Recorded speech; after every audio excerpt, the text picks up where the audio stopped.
boys and girls? That's a little better. My young friend over here on the right, he did a great job. What happened to the Philadelphian kids? I'm not hearing you very nicely. Happy Sabbath? No, I feel like you're having a happy Sabbath. Happy Sabbath, church? Happy Sabbath. Great. Now, the text is the maid who saved her master. And for those who know the story, we are just going to be, I hope we get the gist. The maid who saved her master. Do you think that sometimes God places us in situations where it is to help somebody else? It may not be what we want, but it is to help somebody else. Anybody here feels like that? That sometimes God puts us in places, it's not where we want to go, but it's to help somebody else. Yes? Okay, I got one no. So, years passed by, and Elijah, the mighty man of God who brought fire down from heaven, went up to heaven himself in a chariot of fire. And anybody know who was left to take his place? Elisha. Right. Elisha was there, and he also was a servant of God. Now, at that time, they lived in a time when the people were very evil, and they didn't really want to hear about God, and people were more about themselves, and they even had their own God. But you know what? God had his own people. God always has his set of people that still worship him, and they didn't worship the gods of that time. Alright, the idols that were there, they didn't worship him. Those. So, while that was going on, lots of wars were happening, and certain countries, when they won the war, they would take people from that country to be slaves. Now, in this instance, there was a little girl. She was from a Christian family. Well, she believed in God. And they took her, and she was working as a slave or a maid. So she was working with Naaman. Yes, you know the story, right? All right. You know the story. So it wasn't a very good place for her as far as she was concerned, because, you know, maybe she missed her mommy and her daddy and her whole family, and maybe the food was different. And of course, she had to be working, so it wasn't exactly what she wanted for herself. However, it seems that Naaman and his wife, they may have treated her pretty good nonetheless, and she was always telling them about God. Now, Naaman got very, very sick. Naaman was a very powerful man, but that didn't stop him from getting sick.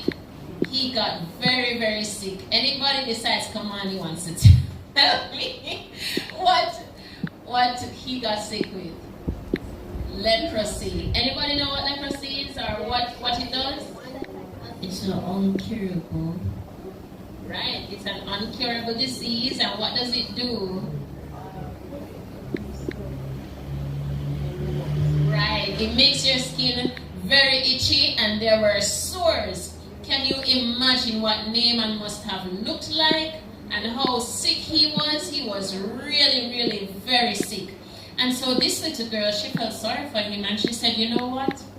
I know a man that could cure him.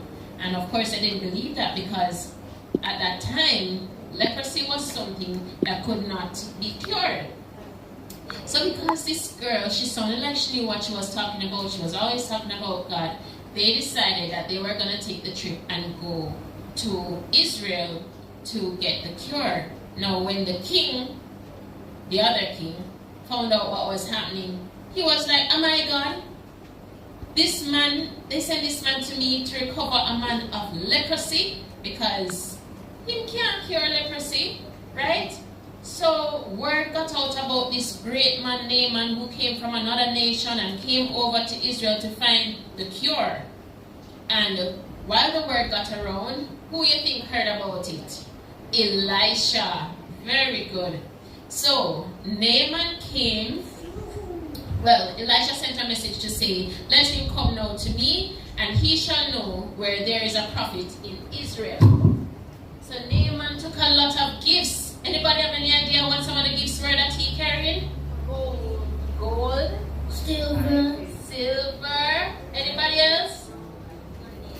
Well, yeah, gold, silver, money, fancy clothes, everything that you think somebody would definitely love as gifts, because remember, Naaman was a powerful man, he was a rich man. So he took all these things and was like, yes, this Elisha must want to see me and must, feel very good that a man of my stature is going to come and see him. Now, when he went to see Elisha, you know what Elisha did? Elisha sent his servant out to Naaman and told him that he should go to the river Jordan and dip how many times? 7 times. Now, how do you think Naaman felt?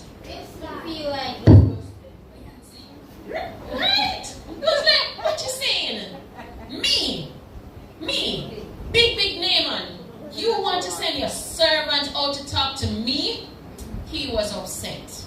Can you imagine the audacity? And then on top of it, you want me to go to the dirty river? You never see when Yalas River dirty or muddy and stay? You never drive when rain fall hard and it come down and it's dirty, muddy, brown. And that is what they want this big Naaman to dip into. Can you imagine that? So, you can't imagine it, right? Because I would not want to go in that. So Naaman went. You would want to go in it? Timoy, I don't believe you. So, Naaman was upset. And they started to think that maybe this little girl don't know what she's talking about. Maybe she don't know anything about what she's saying. And then, Naaman, he had some good servants with him. They said, Naaman, if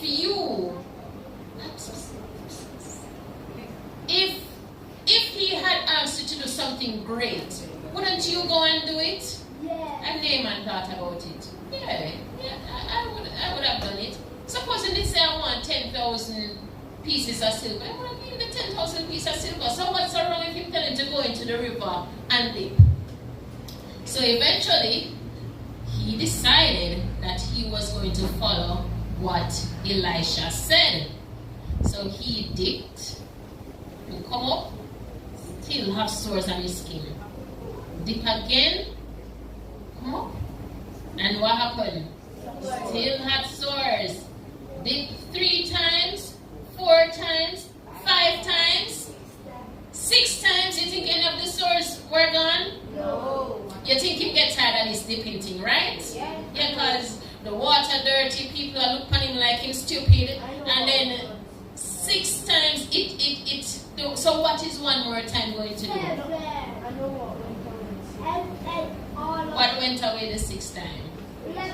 His patience went away. Thank you, Kamani. So his patience went away. But here's what Elisha said specifically, how many times? 7 times. And you see, when God talks through people, or you see, when God speaks, we have to do what God says. It's not about what we feel.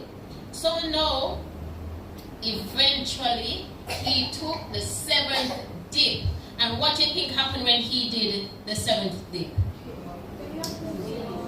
The leprosy was gone. So a miracle happened, right? And you know what that said to him? That there is a God, a true and living God. And this God is worthy to be praised. And so sometimes we are told things that we need to do, and sometimes we really don't think it makes much sense, right? Really don't think it makes much sense. So like when I was a little